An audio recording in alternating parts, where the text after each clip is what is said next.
Hola, mi nombre es Daniel y soy estudiante del tercer ciclo de la carrera de Ingeniería Civil de la Universidad de Cuenca. El presente trabajo corresponde a la materia de ecuaciones diferenciales de ordinales y consiste en la resolución de un ejercicio del libro Elementary Differential Equations and Boundary Value Problems de la onceava edición de los autores William Boyce, Richard D. Prima y Douglas Smith.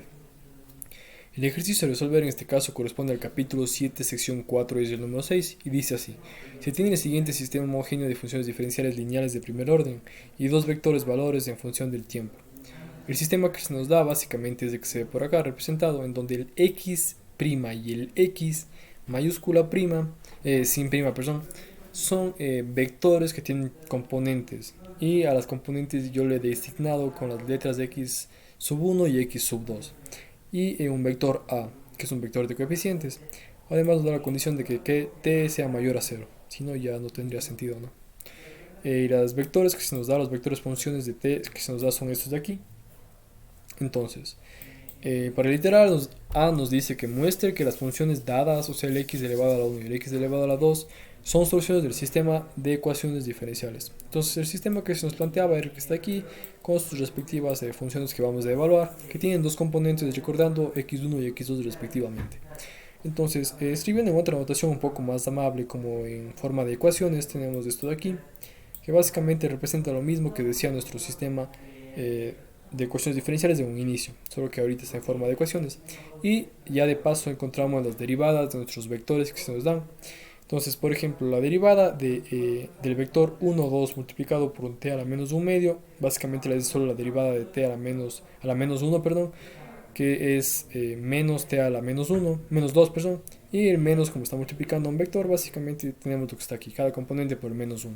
Y de igual manera se procede con el segundo, la derivada de t al cuadrado es 2t, este 2 es una constante que multiplica un vector y es lo que tenemos por acá. Entonces, vamos a considerar ahora nuestro primer vector a evaluar y la derivada del mismo, que básicamente no se confundirán en esto, pues es reemplazar. Aquí decía x1 y x sub 2, pero este x sub 1 y x sub 2 son componentes. Por lo tanto, aquí vamos a reemplazar en esta columna, vamos a reemplazar las componentes de nuestro vector x elevado a la 1 prima, que era el que se encontraba por aquí. Y de igual manera aquí vamos en esta columna de acá y en esta columna de acá. No, perdón, aquí ya no en columnas. Solo aquí porque nos decía x1 y x2. Aquí en filas. Aquí se va a reemplazar por filas. Se va a reemplazar al x elevado a la 1 que tenemos acá por filas. Recordando que tenemos componentes de x1 y x2 y aquí también por filas en este caso. Y simplemente se van a realizar las operaciones de reducir términos semejantes y nos damos cuenta que sí se cumple la igualdad.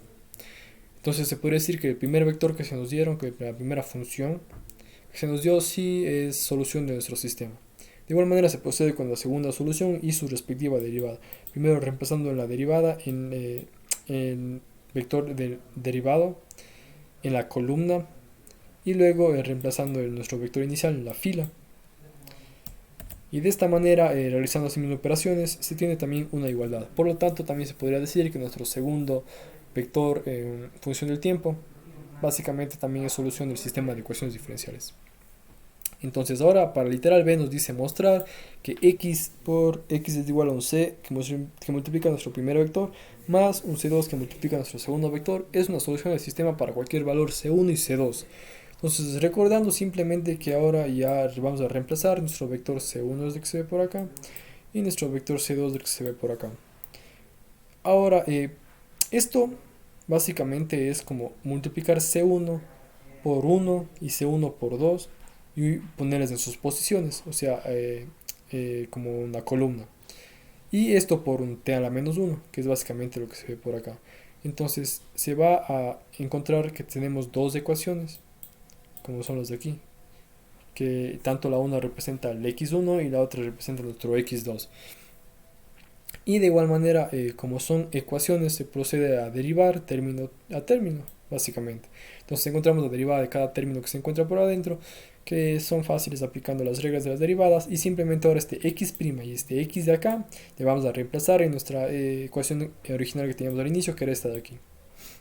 Entonces reemplazando la derivada por el t, por el tiempo. Ahora aquí hay algo muy particular porque si bien podemos reemplazar nuestro vector o nuestro vector que habíamos encontrado al final, Pero para no confundirse, más bien decidí multiplicar primero nuestra matriz A que teníamos al inicio por nuestro primer vector y la matriz A por nuestro segundo vector, y eso sumar. ¿Por qué? Porque nosotros habíamos encontrado que una manera de escribirle era de esta forma, pero es un poco raro de entender. Entonces así es mucho más sencillo y es más fácil aplicar las propiedades de matrices, bueno, de multiplicación entre matrices, en este caso matriz vector, que básicamente la dimensión de la matriz, que en este caso es de 2 por 2, sin embargo la dimensión de la fila, que digo de la columna, tiene que ser a la misma que la dimensión de la fila, que es 2, tiene que ser la misma que la columna, si no, no se podría hacer esta multiplicación. Y también C1 y tera-1 pueden ser constantes que pasa multiplicando a nuestro vector, cada componente del mismo, y ahora se va a multiplicar fila, columna y se ubican en las posiciones, que es básicamente lo que se ve por acá. De igual manera se procede con el segundo término y es básicamente el mismo procedimiento. Entonces se van a intentar reducir términos semejantes aquí, como se observa solo de las filas, pero no se puede reducir términos semejantes entre filas, perdón, solo dentro de la fila. Se va a reducir, se encuentran esos términos que están aquí, de igual manera se procede con el otro término, y simplemente como es una suma de vectores, entonces se suma cada componente del mismo y eso obtiene la igualdad que se había planteado. Por lo tanto, lo que se venía diciendo esta posible solución X si forma parte de las soluciones de nuestro sistema de ecuaciones diferenciales ordinales. Para la parte C nos dice mostrar que las funciones forman un conjunto fundamental de soluciones.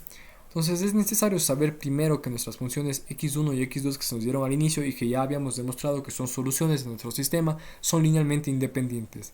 Para verificar esto se trabaja con el determinante de las mismas, que básicamente es lo que multiplicar en x y restar el segundo término, que es lo que se ve por acá, 1 por 1, 1, menos 2 por 2, que es 4, que tenemos un menos 3 y es diferente de 0. Entonces sí son linealmente independientes.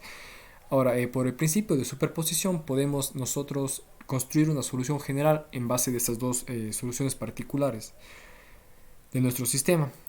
Básicamente que nos dice que una solución general del sistema va a ser una combinación lineal de esas soluciones, que ya son comprobadas que son linealmente independientes.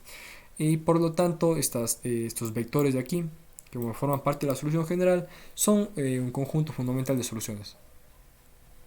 Para la parte D, dice extrae la solución del sistema que satisface la condición x de un tiempo 0 igual a 1,2 de la transpuesta. Entonces, simplemente recordando que en este caso la transpuesta de un vector fila es columna. En el caso de matrices es intercambiar coeficientes, pero es bajo el mismo principio. Entonces simplemente reemplazamos nuestra solución general, que es la que habíamos encontrado anteriormente, y nos damos cuenta que al reemplazar el 0 en donde corresponde, por ejemplo en este caso de aquí, nos va a salir que es infinito.